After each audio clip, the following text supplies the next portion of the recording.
ते पाहता राजकारणामध्ये म्हणजे चढ उतार दिसतोय, आरोप प्रत्यारोप दिसतोय आणि स्त्रियांचं जे सध्याला प्रकरण चालू आहे त्यावर काय वाटतं? खरं तर एका बाजूला आपण महाराष्ट्राला छत्रपती शिवरायांचा, फुले शाहू आंबेडकरांचा वारसा सांगतोय.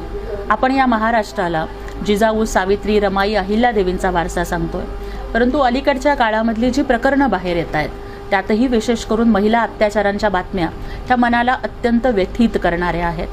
म्हणजे भोंदूबाबा खरातनी ज्या पद्धतीनं महिलांच्यावरती अत्याचार केले, ज्या पद्धतीनं महिलांच्या म्हणजे अडचणीमध्ये सापडलेल्या महिला जेव्हा त्याच्याकडे मार्ग काढण्यासाठी आल्या त्यावेळेला कधी ओशनो जल देऊन किंवा कधी भीती दाखवून, कधी रिमोटवरचा नाग दाखवून ज्या पद्धतीनं महिलांच्यावरती त्यांनी अत्याचार केलेत, ही प्रकरणं अत्यंत चीड आणणारी आहेत.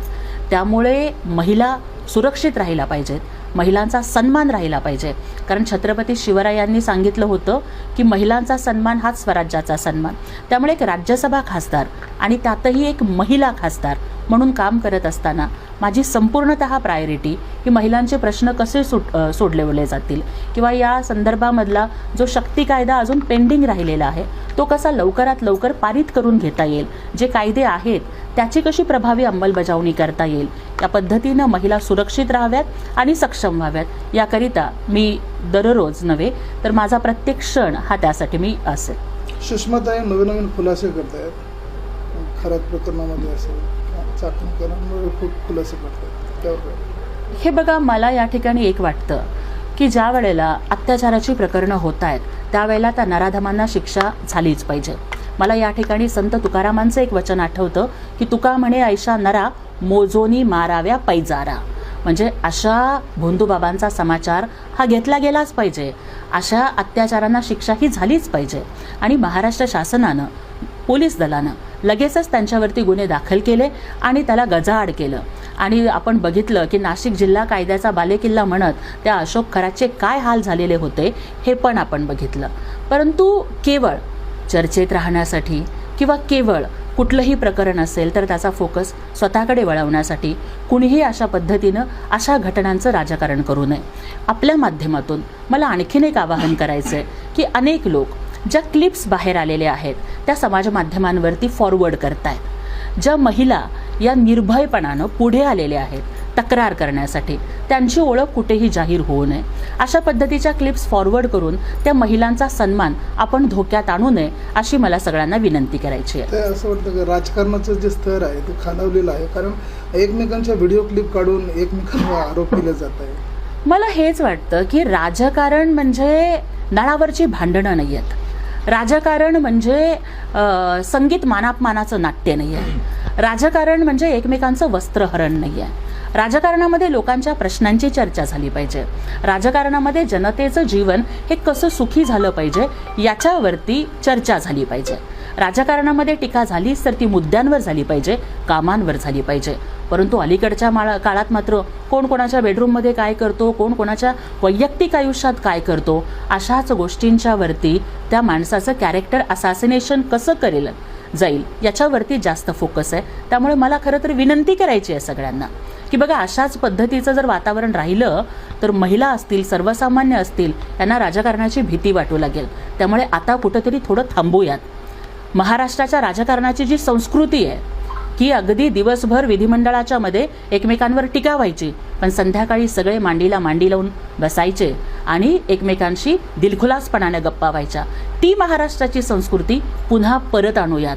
या महाराष्ट्राला शिवरायांचा वारसा आहे, या महाराष्ट्राला बाबासाहेबांचा वारसा आहे, तर या महाराष्ट्राचं राजकारण इतक्या गलिच्छ पातळीवर नको न्यायला. आणि हे आवडत नाही आहे सर्वसामान्य लोकांना. सर्वसामान्य लोकांना देणं घेणं नाही हो की तुम्ही काय अशा पद्धतीच्या गलिच्छ गोष्टी ज्या काही करताय ना, हे नको. सर्वसामान्य लोकांना त्यांचे प्रश्न सुटलेले पाहिजेत, आमच्या महिला सुरक्षित पाहिजेत, महिला सन्मानाची जबाबदारी घेतली पाहिजे, शेतकऱ्यांचे प्रश्न सोडवले पाहिजेत. आणि यासाठीच आमचे मुख्य नेते उपमुख्यमंत्री एकनाथजी शिंदे साहेब सुद्धा उद्या शेतकरी मेळाव्याच्या निमित्तानं नांदेडमध्ये येत आहेत. महिला आयोगाच्या ज्या अध्यक्ष होत्या चाकणकर मॅडम, यांच्या कार्यकाळात कसं पाहताय आपण?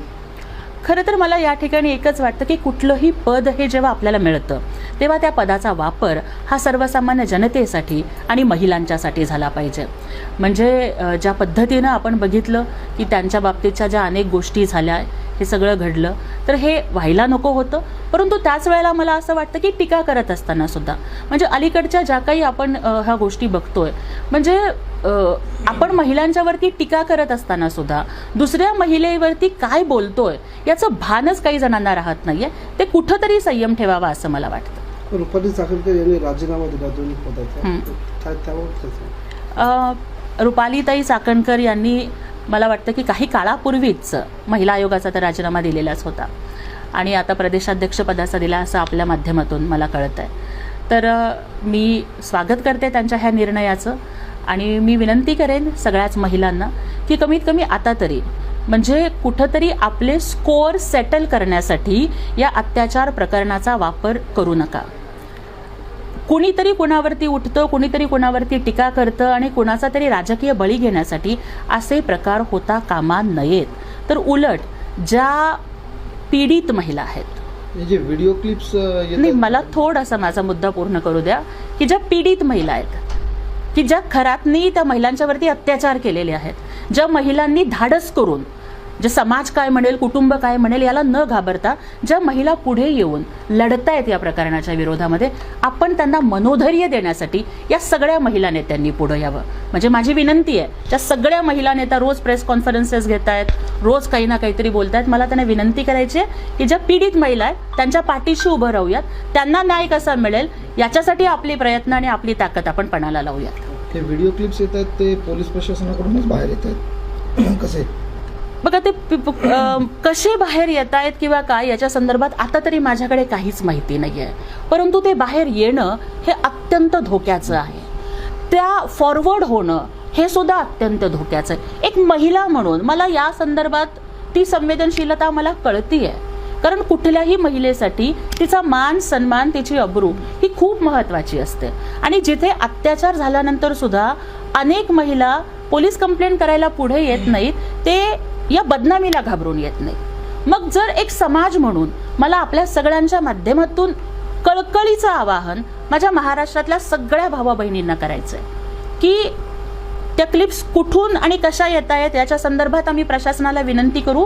पण माझ्या भावांनो आणि बहिणींनो, चुकून जर कोणीही तुमच्या मोबाईलवरती, तुमच्या सोशल मीडियावरती अशी क्लिप फॉरवर्ड केली असेल तर प्लीज ती ओपन करू नका, ती फॉरवर्ड करू नका. त्या आपल्याच भगिनी आहेत, त्यांचा मान हा आपलाच मान आहे. आणि जर त्या अशा कुठल्या कृत्याला बळी पडल्या आहेत आणि जर त्या धाडसानं लढतायत ना, तर आपण त्यांच्या पाठीशी उभं राहूया. त्यांची ओळख जाहीर होईल अशा पद्धतीचं कुठलंही कृत्य कोणीही करू नये ही विनंती आहे.